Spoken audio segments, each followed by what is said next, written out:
The concrete floor of the garage was freezing against my back, even through the thin blanket my daughter-in-law had thrown at me with that practiced look of disgust. Through the door, I could hear music, laughter, champagne glasses clinking as they celebrated New Year's Eve without me in my own house in Tampa. My son, Marco, hadn't looked at me once when his wife, Isabela, announced I'd be more comfortable sleeping out here away from their guests. At 74 years old, with arthritis making every movement painful, I lay there in the dark, surrounded by paint cans and garden tools, clutching my worn suitcase like it was the only thing tethering me to dignity. But what they didn't know, what Marco and Isabela celebrating in the living room couldn't have imagined, was that inside that suitcase was evidence that would send them both to prison before the sun came up. My name is Teresa Vasquez, and this story starts 8 months ago when I made the biggest mistake of my life, trusting my only child. I came to Florida from Cuba on a raft in 1982, pregnant with Marco and terrified. My husband, Raul, had been killed by the regime for speaking out against the government, and I'd fled with nothing but the clothes on my back and a baby growing inside me. I was 26 years old and completely alone in a country where I didn't speak the language. But I survived. I cleaned houses, worked in restaurant kitchens, did whatever it took. Marco was born in Miami, a U.S. citizen, with opportunities I'd never had. I worked 3 jobs to put him through school, lived in a studio apartment with no air conditioning, ate rice and beans so he could have meat. Everything I did was for him, to give him the life Raul and I had dreamed of, but never got to live together. Marco became everything I'd hoped for. College degree from USF, law degree from Stetson, successful practice in Tampa, specializing in real estate law. He bought a beautiful house in Carrollwood, drove a Mercedes, wore expensive suits. When he called to tell me he was getting married, I cried for 3 days. Happy tears because my baby was building the life we'd sacrificed for. Then I met Isabela Reyes at their engagement party. She was 28 to Marco's 35, stunning in that polished way that comes from money and privilege. Her father owned a construction company in Miami, and she'd grown up in Coral Gables with private schools and country clubs. When Marco introduced us, she looked at me like I was something she'd found stuck to her shoe. "So you're the famous Teresa," she said. Her accent, pure Miami Cuban, nothing like my heavy provincial accent that 40 years in America couldn't erase. "Marco talks about you constantly, how you sacrificed everything for him." The way she said sacrificed made it sound like an accusation, not a compliment. Though what she said next made her meaning crystal clear. "I'm sure you two are very close. But Marco's starting a new chapter now with me. I hope you understand that things will be different." Different? That word should have been my warning, but mothers hear what they want to hear. I told myself she was nervous, that she'd warm up to me once we got to know each other. I was wrong about many things back then, but nothing prepared me for how spectacularly wrong I was about Isabela. The wedding was expensive, over $80,000. Isabela's parents paid for the venue and catering. Marco and I covered everything else: flowers, music, photography. Isabela's dress that cost more than my car. I liquidated my retirement savings, everything I'd been putting away for 40 years. "Don't worry, Mommy," Marco said, hugging me tight. "When the firm takes off, I'll pay you back triple. This is an investment in our future." That was 2 years ago.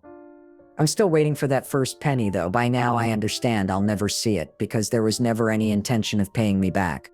After the wedding, Marco's Sunday visits stopped. Phone calls became brief and strained. "Isabela has plans for us," he'd say.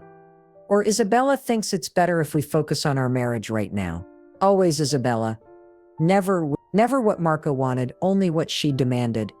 And I watched my son disappear into his marriage, like a man drowning in quicksand while smiling for the cameras. Then came the call that changed everything. It was March, 3 a.m. My phone rang with Marco's number. And when I answered, his voice was barely a whisper. "Mommy, I need help. Please." "Marco, what's wrong?" "I made a mistake. A terrible mistake. And if anyone finds out, I'll lose everything. My license, the firm, my freedom, my me, I'm scared. My blood turned to ice. Tell me what happened. I can't. Not on the phone. Can you come to Tampa tomorrow? Please, Mommy. You're the only person I can trust. I drove to Tampa that morning, my hands shaking on the wheel. When I arrived at his house, Marco looked like he'd aged 10 years overnight. Dark circles under his eyes, hands trembling, shirt wrinkled like he'd slept in it if he'd slept at all, which seemed unlikely given his appearance. We sat in his home office, and for the next 2 hours, Marco told me about the fraud. It started small, he said. A client needed help hiding assets during a divorce. Marco found a legal loophole, then a less legal one. The client was grateful, told his friends, and suddenly Marco had a specialty: helping wealthy people hide money from the government, from ex-spouses, from business partners. The fees were enormous, and Isabela loved the lifestyle.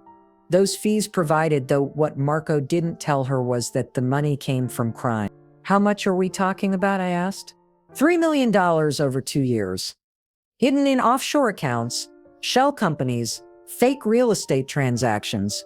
Mammy, if the Florida bar finds out, I'll be disbarred. If the IRS finds out, I'll go to prison. And I think someone knows. Who? A client I had a falling out with. He's threatening to report me unless I give him back his money. But I can't. I spent it, the house, the cars, Isabela's shopping, the lifestyle we were living. It's gone, and if he reports me, my life is over. I sat there looking at my son, this boy I'd raised, to be honest, to have integrity, and I saw what he'd become, a man so desperate to please his wife that he'd sold his soul for it, though the price he paid was steeper than he knew. What do you need from me? I need you to hold something. Documents. Evidence of the fraud. If anything happens to me, if this client goes to the authorities, I need insurance. Proof that he was complicit too, that he knew exactly what he was paying me to do. I need leverage. Marco, this is illegal. You're asking me to hide evidence. I'm asking you to save me. His voice broke. Please, Mommy. You're the only person I trust. Isabela can't know. She'd lose her mind if she found out we're not as rich as she thinks. And I can't risk keeping these documents at the house or the office. Please, just until I figure out what to do. That's how I became complicit in my son's crimes. He gave me a flash drive and a folder of documents, bank statements, email exchanges, signed contracts. I put them in my suitcase, the old leather one Raul had bought me before he died, and I took him home to Miami, not understanding that I'd just become Marco's insurance policy and his scapegoat simultaneously. For 3 months, nothing happened. Marco called weekly, asking if the documents were safe, telling me he was working on a solution. Then one day in June, Isabela called. Teresa, we need to talk about your living situation. My living situation. Marco told me about your apartment building being sold, about the new owners raising your rent. We think you should move to Tampa, live with us for a while until you find something affordable. My apartment building hadn't been sold. My rent hadn't gone up. But Isabela's voice had that tone that wasn't a suggestion. It was a command dressed up as concern. And when I tried to decline, she put Marco on the phone. Mommy, please. Isabela's right. You're getting older. You're alone in Miami, and we have plenty of room. It would be good for all of us. Marco, I'm fine in Miami. I have friends, my church, my community. Mommy. His voice dropped to a whisper. I need you here with the documents, where I can keep an eye on things. Please. So I understood then. This wasn't about my welfare. This was about Marco keeping his evidence close. Keeping me close, controlling the one thing that could destroy him, which meant controlling me. I moved to Tampa in July. Isabela had prepared a room for me, the smallest bedroom in the house, the one that faced the highway and had no closet. I hope you don't mind, she said with that smile. The guest rooms are for actual guests. This seemed more appropriate for family. More appropriate. As if family deserved less than strangers. which in Isabella's world made perfect sense because family was there to be used, not respected. The rules started immediately. Don't use the living room when they had guests. Don't cook in the kitchen before noon. Don't watch the TV in the den. Don't park in the driveway. Don't. I was a guest in their home, but treated like an unwanted burden. And Marco said nothing as his wife systematically erased my presence from their lives. But I tolerated it because Marco needed me, or so I told myself. Because he was my son, and I would do anything for him, even if it meant swallowing my dignity day after day. Though what I didn't know was that anything had limits I hadn't discovered yet. Then came August, and everything got worse. I was in the kitchen making coffee one morning when Isabela walked in with her laptop. "Teresa, we need to discuss your financial contribution to the household." "My contribution? You've been living here for 6 weeks rent-free. Marco and I think it's time you started paying your share. We're thinking $2,000 a month should cover your room and board." $2,000? My entire Social Security check was $1,800. "Isabela, I can't afford that." "Then you'll need to find other ways to contribute. Housekeeping, cooking, errands. We're very busy and having live-in help would be valuable." She smiled. "Unless you'd prefer to move out and find your own place." She knew I couldn't afford my own place in Tampa. She knew she had me trapped, and she was savoring it like fine wine, though the taste would turn bitter in her mouth sooner than she imagined. So I became their servant. I cleaned their house, cooked their meals, did their laundry, ran their errands. Isabela would leave me lists every morning, detailed instructions on how she wanted things done, with little notes like, "Make sure you don't break anything this time," or "Try to do it right today." And Marco would come home from work, see me on my hands and knees scrubbing their floors, and say nothing. Not once did he defend me. Not once did he tell his wife that his mother wasn't their maid. He just walked past me like I was furniture, invisible and insignificant, and I watched the son I'd raised disappear completely into the man Isabela had molded him to become. But I kept the documents safe, kept them in my suitcase under my bed, kept Marco's secrets because that's what mothers do, even when their children don't deserve it. Though I was beginning to understand that loyalty has an expiration date. Then came December, and everything escalated in ways I couldn't have predicted. Isabela announced they'd be hosting a New Year's Eve party. 30 guests, fancy catering, champagne, the works. "Teresa, I'll need you to deep clean the entire house this week. And on New Year's Eve, you'll serve drinks and clean up after guests. We'll pay you, of course, $200 for the night." I was hoping to attend the party, I said quietly. "As family." Isabela laughed. Actually laughed. "Teresa, this is for Marco's colleagues and my friends. You'd be uncomfortable. Besides, we need someone to manage things behind the scenes. You understand, right?" No, I didn't understand. But what choice did I have? I cleaned their house for a week, my arthritis screaming with every movement. On New Year's Eve, I put on my nicest dress and waited to be told what to do, though what happened next exceeded even Isabela's usual cruelty. The guests started arriving at 8 p.m. Expensive clothes, expensive jewelry, expensive cars filling the driveway. I served champagne on a tray, offered hors d'oeuvres, collected empty glasses. Some guests thanked me. Some didn't acknowledge I existed. One woman handed me her coat and purse without looking at me, assuming I was hired help, which technically I was since I was being paid $200 to be invisible. At 10 p.m., one of Marco's colleagues, a man named Robert, who'd had too much champagne, cornered me in the kitchen. "You're Marco's mother, aren't you? He's told us about you." "Yes, I'm Teresa." "Must be nice, living with them in this beautiful house." "You're very lucky." "Lucky. I was sleeping in the smallest bedroom, working as their servant, holding on to evidence of their crimes, and this man thought I was lucky, though his ignorance was about to be enlightened in ways he couldn't imagine." Before I could respond, Isabela appeared. "Robert, come meet someone important." Then to me, her voice ice cold, "Teresa, you're needed in the garage. Some supplies need organizing." I went to the garage, confused. There were no supplies to organize. Just my suitcase, sitting in the middle of the floor, and a pillow and blanket beside it. Isabela followed me in, closing the door behind her. Change of plans. You'll be sleeping out here tonight. What? Why? Because we're using your room for coats. And because frankly, having you visible during the party is embarrassing. Marco's colleagues don't need to see his elderly mother serving drinks. It's degrading. Degrading for whom? For all of us.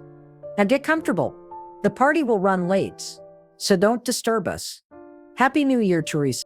She walked out and I heard the lock click from the inside. She'd locked me in the garage like a dog, and through the door I could hear the party continuing, could hear laughter and music and celebration, could hear my son's voice among them, not once asking where his mother had gone. I sat on that cold concrete floor, wrapped in a thin blanket, and something inside me finally snapped. Not cracked, snapped clean through like a bone breaking, and in that moment of breaking, I became someone new. I opened my suitcase, not to look at Marco's documents. I'd avoided reading them for months, respecting his privacy even as he destroyed mine. But tonight, sitting in a locked garage while they partied, I wanted to know exactly what I'd been protecting.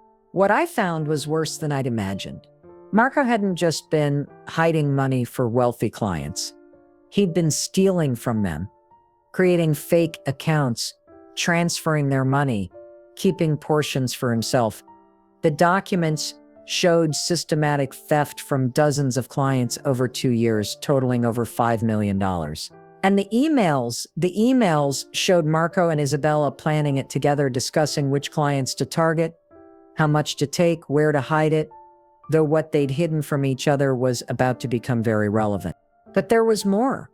A separate folder I hadn't noticed before, and what I found inside made my blood run cold because it wasn't just financial fraud, it was murder.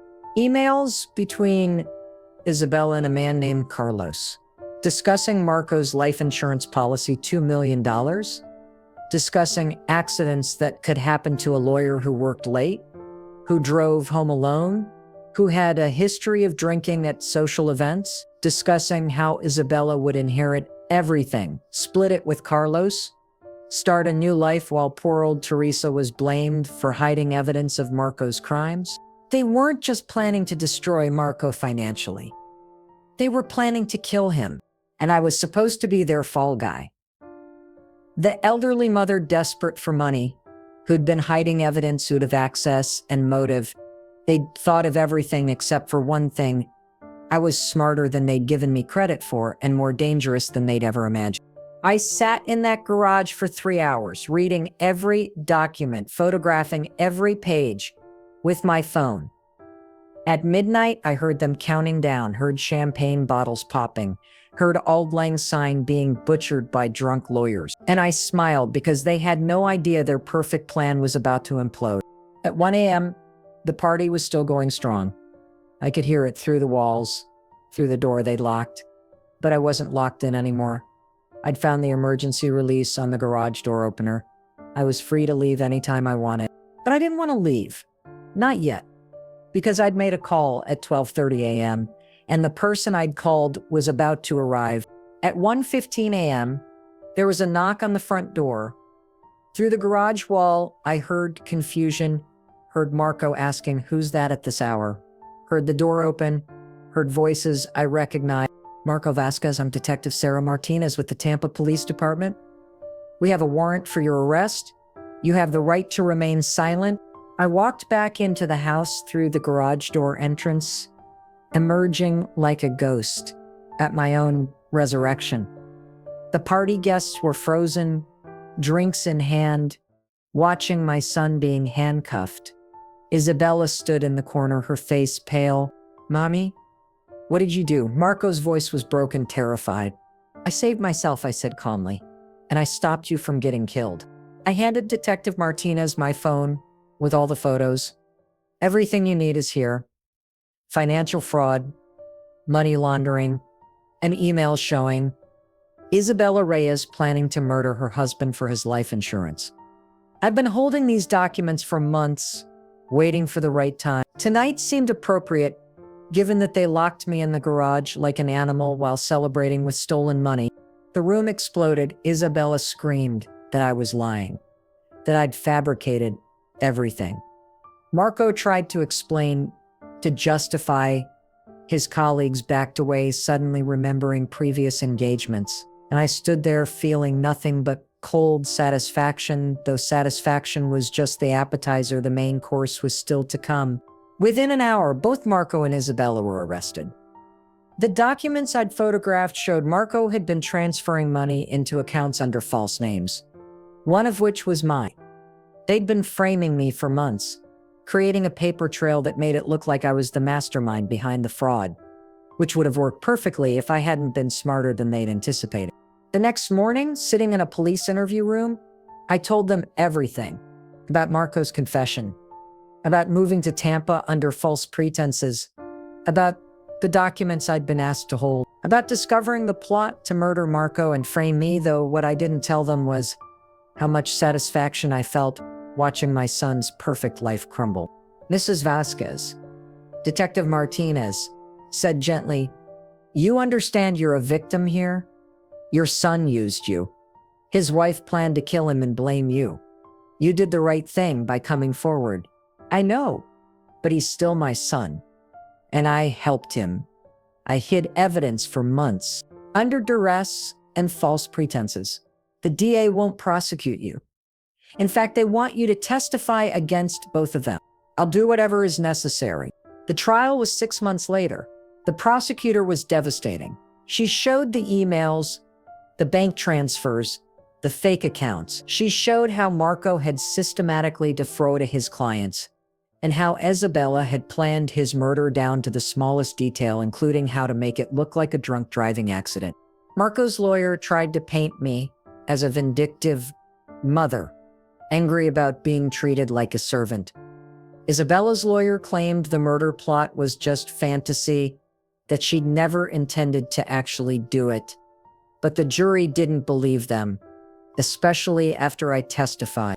I told them about the garage, about being locked out of the New Year celebration, about serving champagne to people who looked through me like I was invisible, about finding the documents and realizing my own son had been setting me up to take the fall for his crimes while his wife planned to kill him and let me die in prison for it.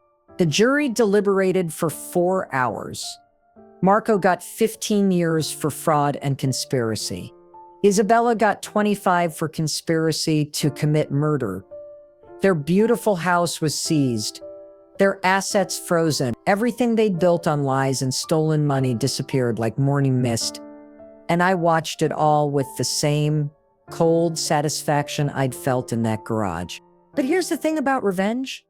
It doesn't fill the hole it's meant to fill. After the trial, after Marco was led away in chains, after Isabela screamed that she'd get me someday, I went back to my apartment in Miami and realized I didn't feel victorious. I felt empty, though emptiness was better than what came next. 2 weeks after the sentencing, I got a letter from Marco, written from prison, 6 pages long, and I almost didn't read it. But curiosity won, as it always does. "Mommy," it began, "I don't expect forgiveness. I don't deserve it. But I need you to know the truth, the whole truth you didn't hear in court. I became what I became because I was weak. Isabela wanted a certain lifestyle, and I was terrified of losing her. Every time I said we couldn't afford something, she'd threaten to leave. Every time I suggested we slow down, she'd compare me to her father, to her exes, every man who'd ever disappointed her, and I couldn't bear it. So I started cutting corners, then cutting laws, then cutting morals, and each time it got easier to tell myself I was doing it for us, for our future, when really I was doing it because I was a coward who couldn't stand up to his own wife. The worst part? I knew what I was doing to you, knew Isabela was treating you terribly, knew I should defend you, knew everything I was doing was wrong, but I told myself it was temporary, that once we had enough money, once Isabela was happy, everything would get better. What I didn't know was that Isabela would never be happy, that there was no amount of money or status that would satisfy her, that she was planning to kill me and frame you. I was so blind, Mommy. So stupidly, criminally blind. I'm writing this not to make excuses, but to say I'm sorry for using you, for treating you like a servant, for locking you in that garage, for every horrible thing I did or allowed to be done. You deserved so much better than the son I became. I destroyed my life, my career, my freedom. But worse, I destroyed the relationship with the one person who loved me unconditionally. And I don't know how to live with that. I hope you find peace, Mammy. I hope you forgive yourself for whatever guilt you feel about turning me in, because you shouldn't feel guilty. You saved yourself and probably saved my life. That takes courage I never had. I love you. I'm sorry. And I understand if you never want to hear from me again. Marco. I read that letter 5 times, and each time I felt something different. Anger, sadness, pity, grief. By the 5th reading, I just felt tired. Did I forgive him? I don't know. Forgiveness is complicated when the person who hurt you is your child. When love and betrayal are tangled so tightly, you can't separate them. Though separation was exactly what I needed to survive. I didn't write back. I put the letter in a drawer and tried to move on with my life. But moving on is harder than it sounds when your only child is in prison and you're the one who put him there, even if you did the right thing.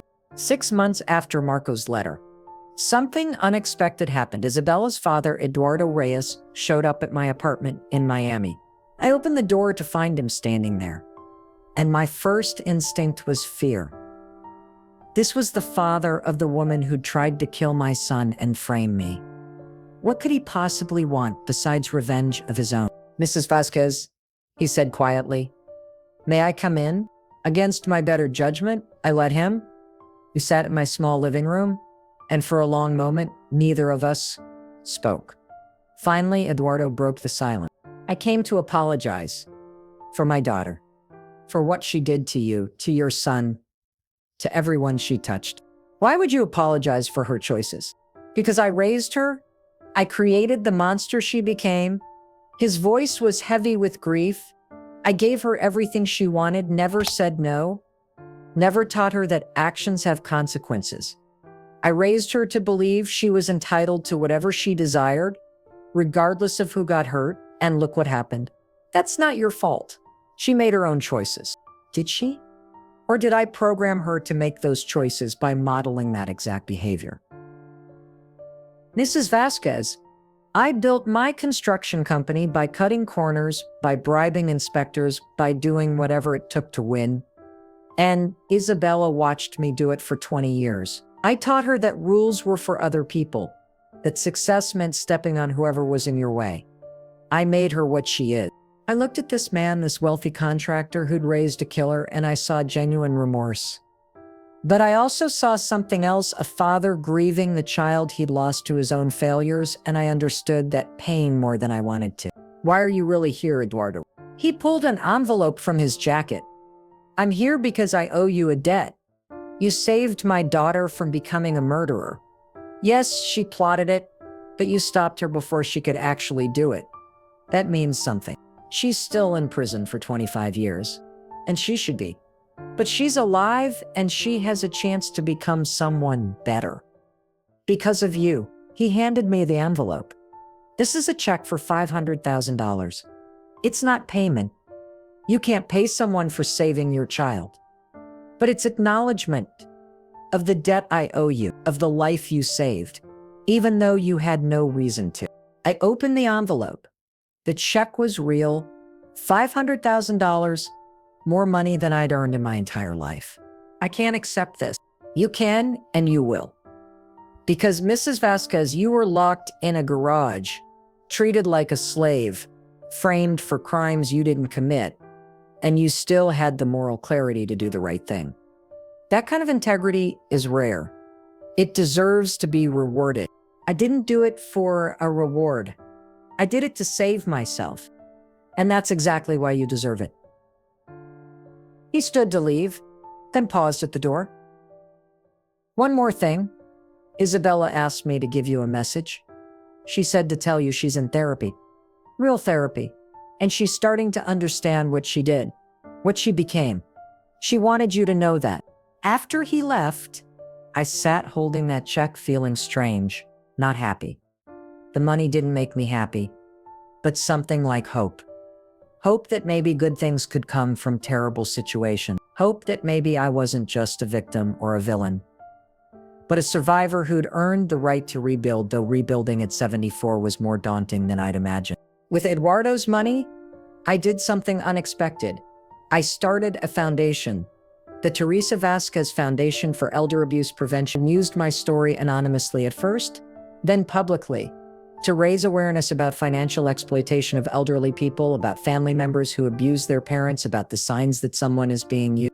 I spoke at senior centers, at legal conferences, and anywhere people would listen. I told them about Marco and Isabela, about being locked in a garage, about holding evidence that could destroy me while believing I was helping my son, about finding the courage to save myself, even when it meant destroying my only child's life. Some people called me brave. Some called me a traitor. I called myself a survivor because that's all I was, someone who'd survived something terrible and decided to use it for something good. Though good was a relative term when your son was in prison because of you. 2 years after the trial, the foundation had helped over 300 elderly victims of family abuse. We'd funded legal aid, provided counseling, created safe houses, and I felt something I hadn't felt in years. Then one day, I got a call from a prison counselor named Michael Santos. "Mrs. Vasquez, your son Marco has asked if you'd be willing to participate in a family therapy session. He's been in intensive treatment, and his therapist thinks it might help both of you to have a conversation. I don't know if I'm ready." That's fair. But Mrs. Vasquez, Marco's different, really different. He's taken accountability, he's working through his issues, and he wants to make amends. Not for parole, he's accepted his sentence, but for healing. I thought about it for a week. Finally, I agreed, though agreement felt like stepping off a cliff with no guarantee of landing safely. The meeting was in a small conference room at the prison.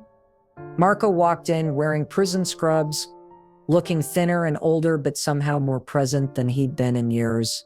When he saw me, tears immediately filled his eyes. "Mommy, thank you for coming." We sat across from each other with Michael between us. For a long moment, no one spoke. Then Marco began. "I've been in therapy for 2 years. Working through everything, the fraud, the way I treated you, the choices I made.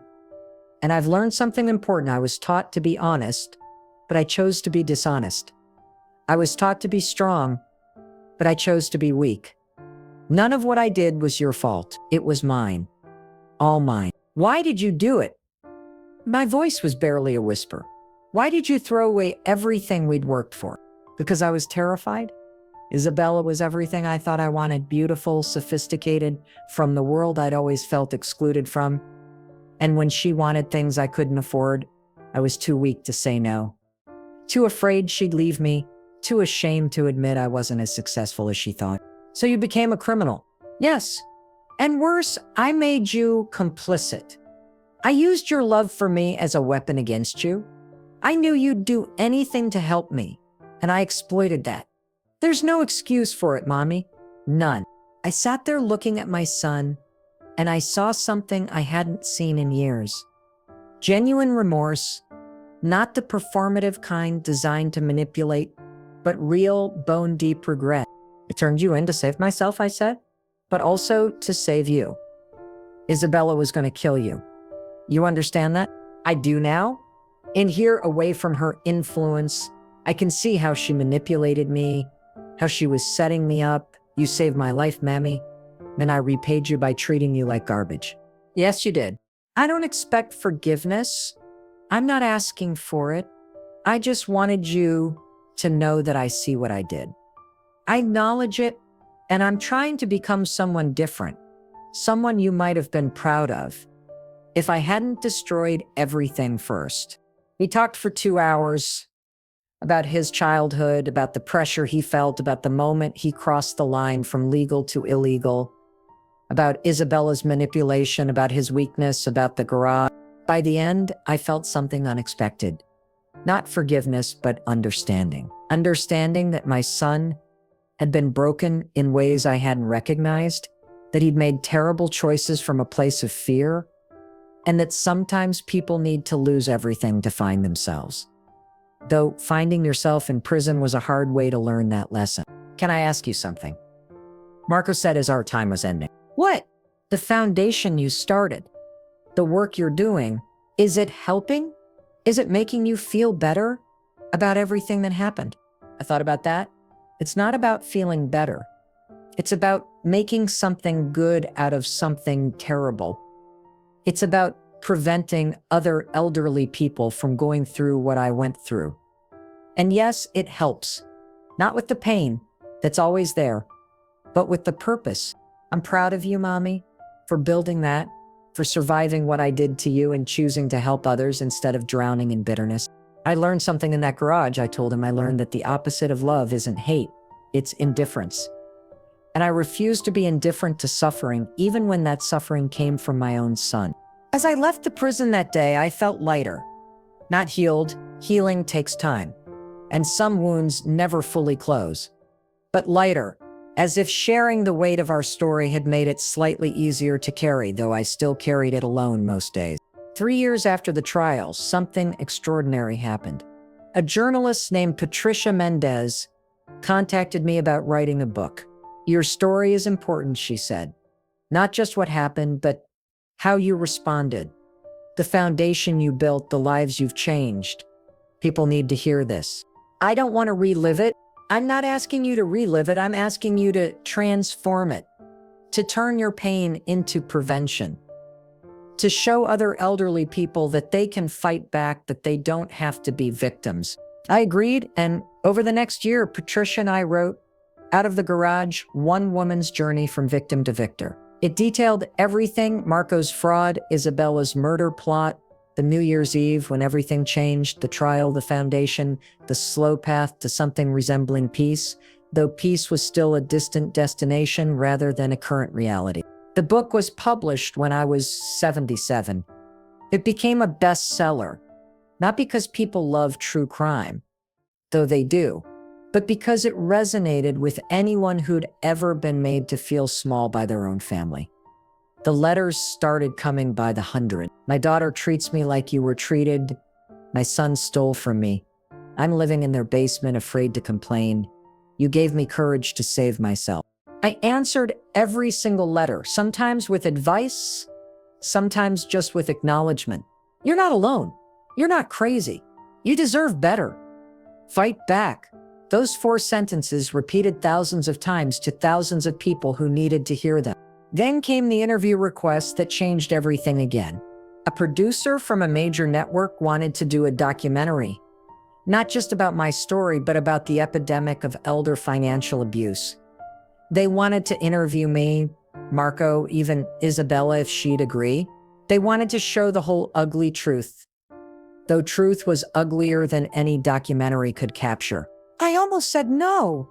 The thought of cameras, of reliving everything publicly, of seeing Marco on screen, it was too much. But then I thought about all those letters, all those people still trapped in garages of their own. And I said yes. The filming took 3 months. They interviewed me in my Miami apartment, at the foundation office, speaking at events. They interviewed elderly victims I'd helped. They interviewed lawyers, psychologists, experts on family dynamics and financial abuse. And they interviewed Marco in prison, wearing his uniform, looking directly at the camera and saying, I destroyed my mother for a woman who was planning to kill me. I stole from clients. I broke every value I was raised with, and I did it all because I was weak. If anyone watching this is doing what I did, using your parents, exploiting their love, treating them like servants, stop. Before you become what I became, before you lose everything that matters. The documentary aired on a Tuesday night in November. 20 million people watched it. The next day, the foundation's phone lines were overwhelmed. Donations poured in. Victims came forward. Law enforcement agencies requested our help training officers to recognize elder abuse. I became, improbably at 77 years old, a public figure. Interview requests, speaking engagements, advocacy work. People recognized me in grocery stores, at restaurants. "You're that woman, the one who stopped her son." Some said it with admiration, some with judgment. I tried not to care either way, though caring was harder to avoid than I'd expected. But with visibility came something I hadn't anticipated: danger.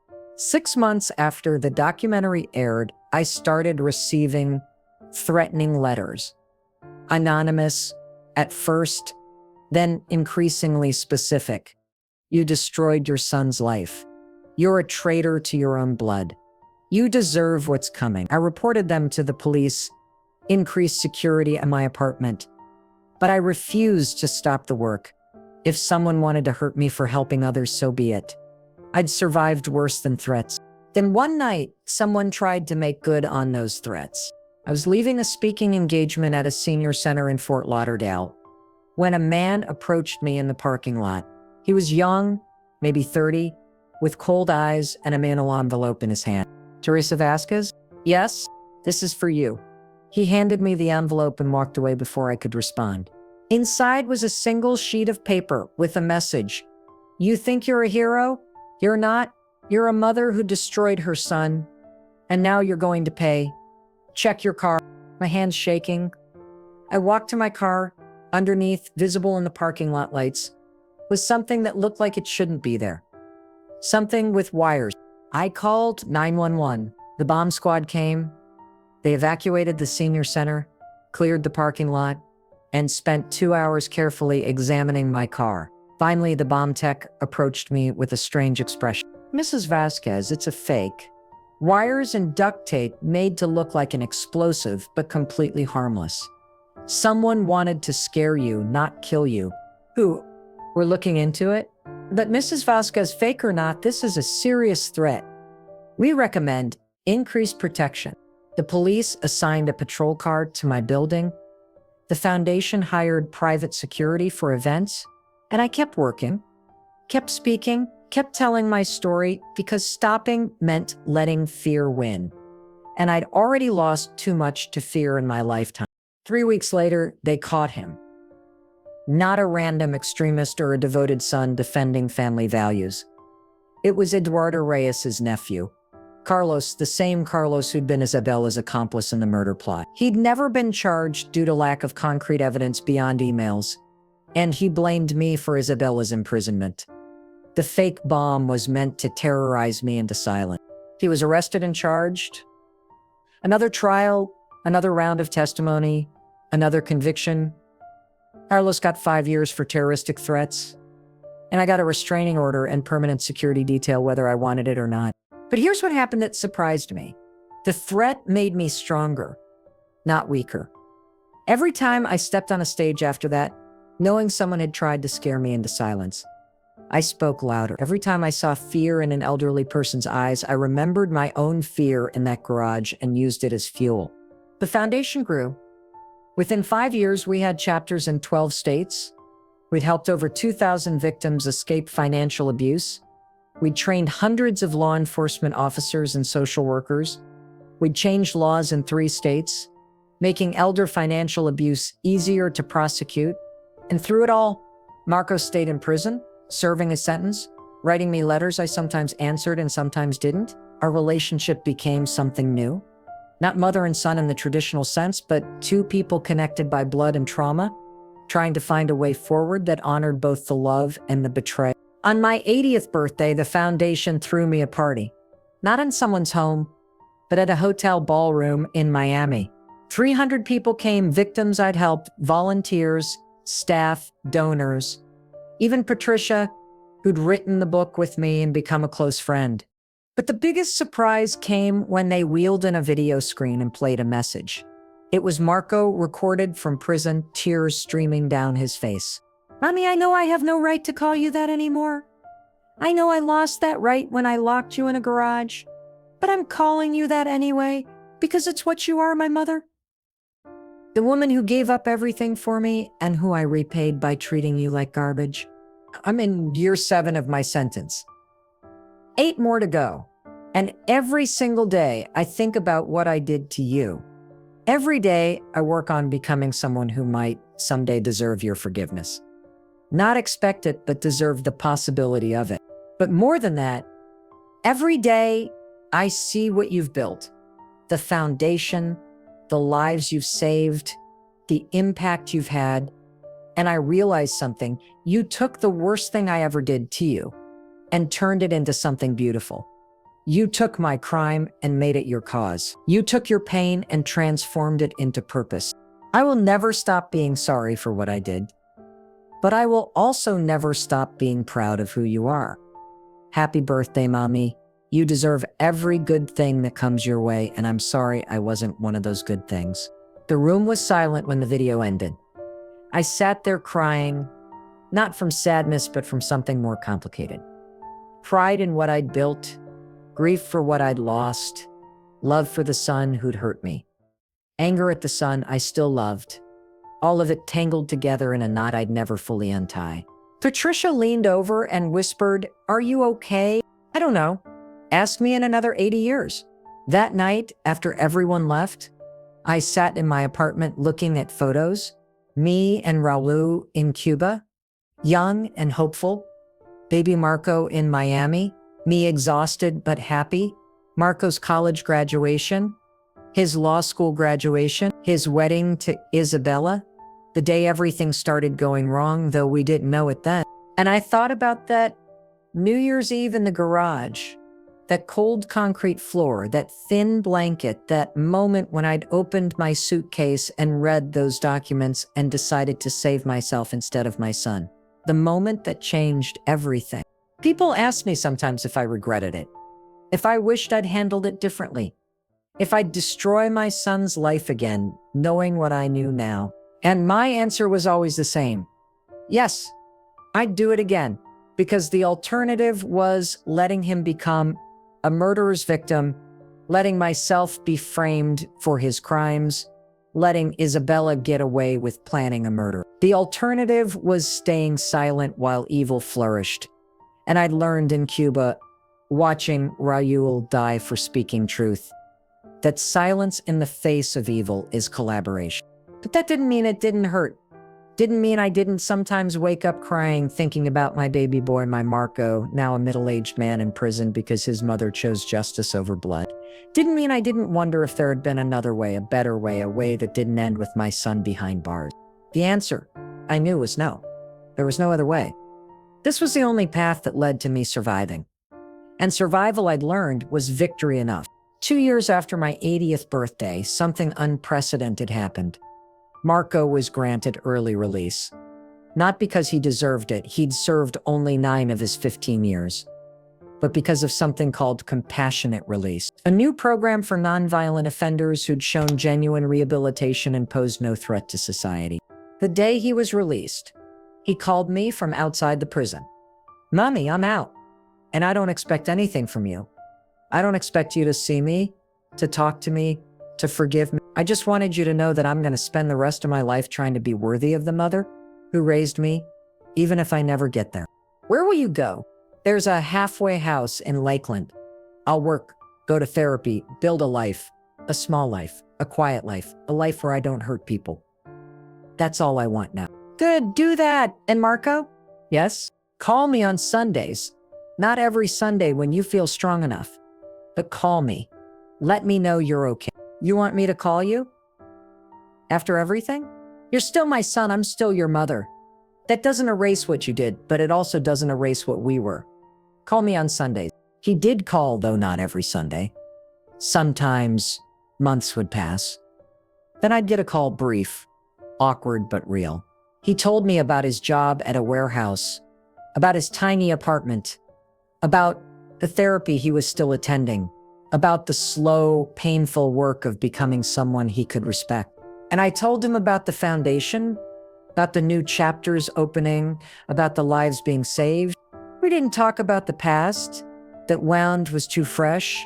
Even years later, we talked about the present, about small victories, about survival. One Sunday, 3 years after his release, Marco called with unexpected news. "Mommy, I'm getting married." My heart stopped. "What?" "Her name is Rachel. She's a therapist at the clinic where I go. We've been dating for a year.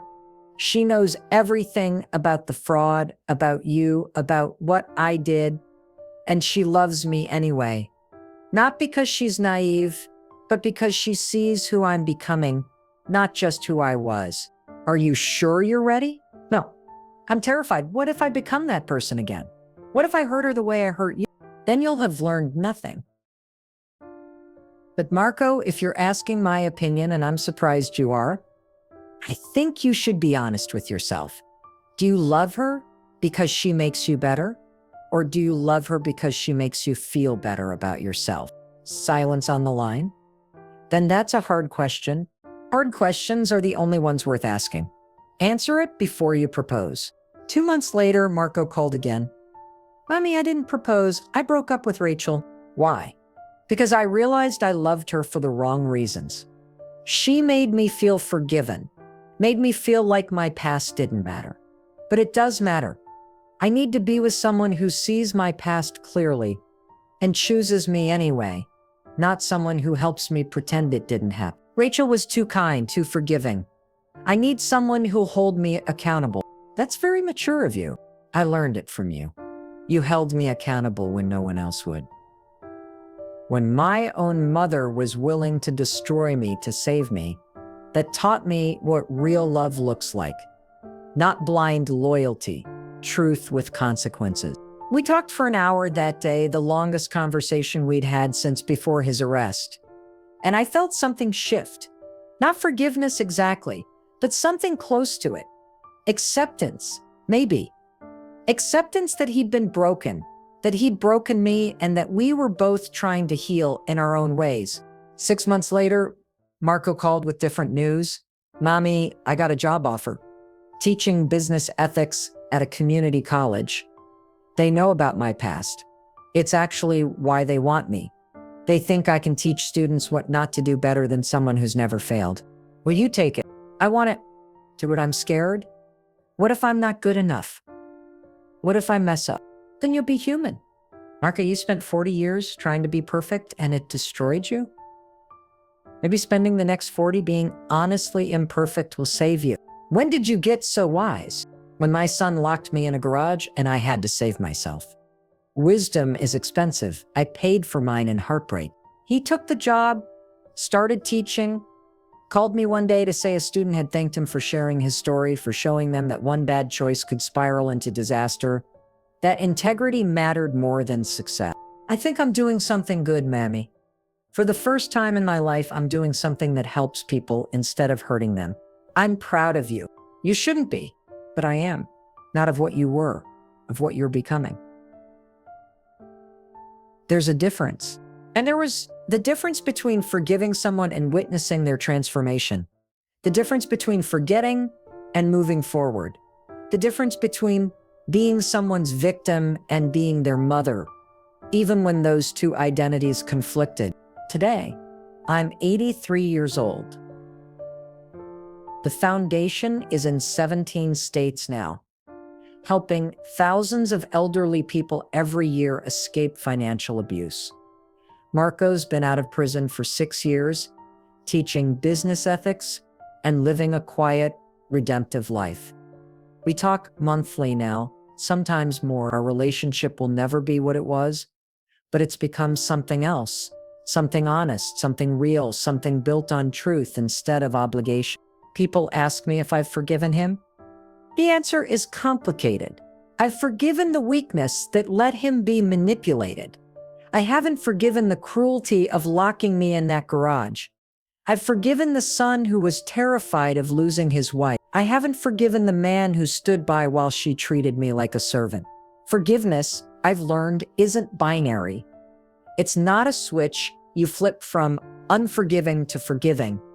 It's a spectrum, and I move along that spectrum depending on the day, the memory, the conversation. Some days I'm closer to forgiveness. Some days the anger is as fresh as it was that New Year's Eve. But what I have found is peace. Not the peace of resolution, I'll never have that, but the peace of knowing I did the right thing, even when the right thing meant destroying my own son's life to save my own. The peace of knowing that thousands of elderly people are safer because I refused to stay silent. The peace of knowing that the worst thing that ever happened to me became the catalyst for the best work I'd ever do. Last month, on New Year's Eve, the anniversary of that night in the garage, Marco called me. "Mommy, I'm at a party right now. Nice people, good food, celebration. And I just thought about you, about that night, about what I did to you. And I had to step outside and call to tell you something." "What's that?" If I could go back and change one thing in my life, it wouldn't be the fraud.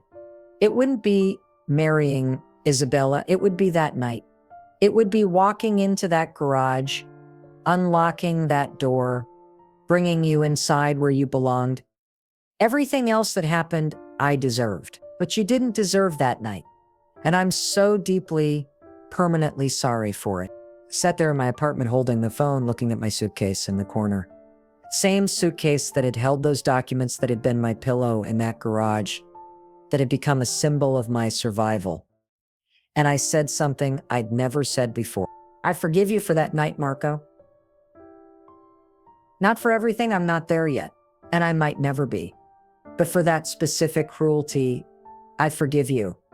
Because holding on to that particular anger is poisoning me, and I'm choosing to let it go." He broke down crying. Not performative tears, but real broken sobs. "Thank you, Mommy. Thank you." You don't know what that means.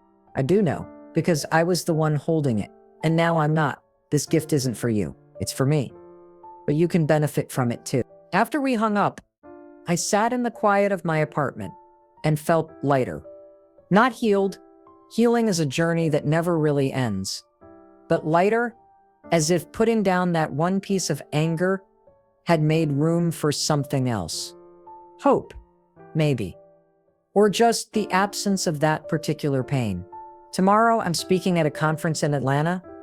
500 people will hear about that New Year's Eve, about the garage, about finding those documents, about making the hardest choice of my life. Some will think I'm a hero, some will think I'm a villain. I'm neither. I'm just a woman who was pushed to her absolute limit and chose survival over silence, even when survival came at the highest possible cost. My daughter-in-law locked me in a garage while celebrating inside.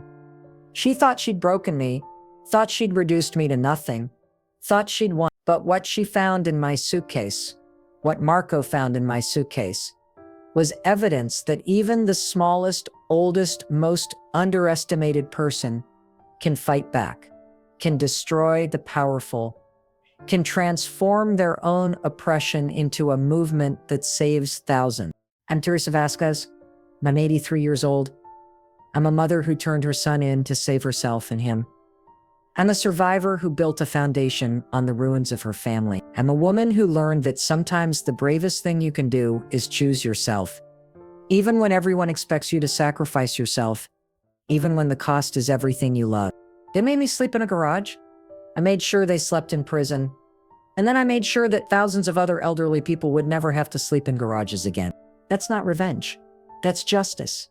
And sometimes if you're very lucky and very strong, they're the same thing.